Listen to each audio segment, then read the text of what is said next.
नमस्कार दर्शकों, स्वागत है आपका आपके अपने लोकप्रिय YouTube चैनल प्राचीन ज्ञान सच ज्ञान में। दर्शकों, आज फिर एक नई वीडियो के साथ आप सभी के बीच आ चुके हैं। प्रिय दर्शकों, यदि आप भी अपनी जिंदगी में कुछ नया जानना चाहते हैं, कुछ नया सीखना चाहते हैं तो आज ही इस चैनल के साथ जुड़ जाए। चैनल को सब्सक्राइब कर लीजिए और अच्छे सुझाव और कमेंट्स जरूर कीजिए। तो चलिए दर्शकों, शुरू करते हैं आज की वीडियो। एक माँ का बहुत बड़ा हाथ होता है बेटी का घर संवारने में भी और बिगाड़ने में भी। मम्मा, हर दिन मम्मी जी का एक नया ज्ञान मुझे मिलता है। कभी कहती है तूने साड़ी ऊंची पहनी, ला मैं तुझे सिखाती हूँ साड़ी कैसे पहननी चाहिए। तो कभी कहती है सब्जी ऐसे नहीं बनाते, आ मैं तुझे सिखा दूँ। मुझे तो लगता है जैसे मैंने शादी करके बहुत बड़ी गलती कर दी है मम्मा। मेरी सास को तो मेरी खुशी देखी ही नहीं जाती। जैसे ही अपने कमरे में जाती हूँ कहती है आ मैं तुझे प्रेस करना सिखा दूँ। कभी यह सिखा दूँ तो कभी वह सिखा दूँ। उनका हमेशा लगा रहता है मम्मा मेरा ससुराल में दम घुटने लगा है, मुझे वहाँ वापस जाने की इच्छा नहीं हो रही है। काव्या लगातार बोले जा रही थी। काव्या की माँ लाजवंती जी बोली, बेटा तेरी सास करुणा जी का स्वभाव बहुत अच्छा है जो तुझे प्यार से बोल बोल कर सिखाने का बोल रही है, वरना कोई दूसरी सास होती तो डांट कर काम सिखाती।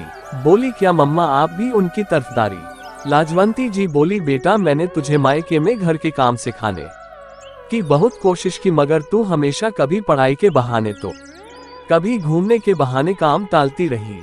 माना पढ़ाई भी बहुत जरूरी है, मगर घर के थोड़े बहुत काम आना भी तो जरूरी है। तेरी सास सही कहती है, तुझे मैं भी कहती थी साड़ी ऊंची मत पहना कर, मगर तूने कभी मेरी नहीं सुनी। मेरे पास कुछ भी ना सीखा, ना खाना बनाना, ना कपड़े प्रेस करना। और शादी के बाद जब तेरी सास भी तुझे प्यार से सिखाना चाहती है तो अब भी तू यही गलती दोहरा रही है।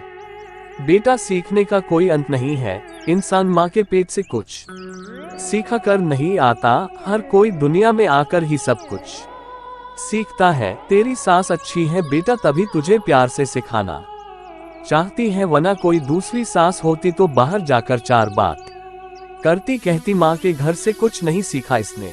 काव्या 2 दिन बाद ससुराल चली गई। इस बार करुणा जी ने देखा कि काव्या के व्यवहार में बहुत अंतर था।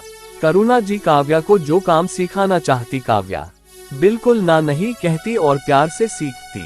धीरे धीरे काव्या हर काम में निपुण हो गई और जब काव्या के घर में माता का कीर्तन रखा गया तो काव्या ने प्रसाद और भोग से लेकर पूरा खाना अपने हाथों से बनाया।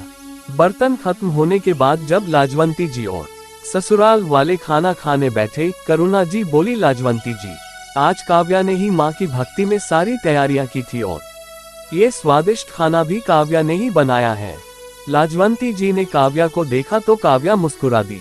करुणा जी बोली, लाजवंती जी यह सब आपके समझाने का ही फर्क है, मैं जानती हूँ।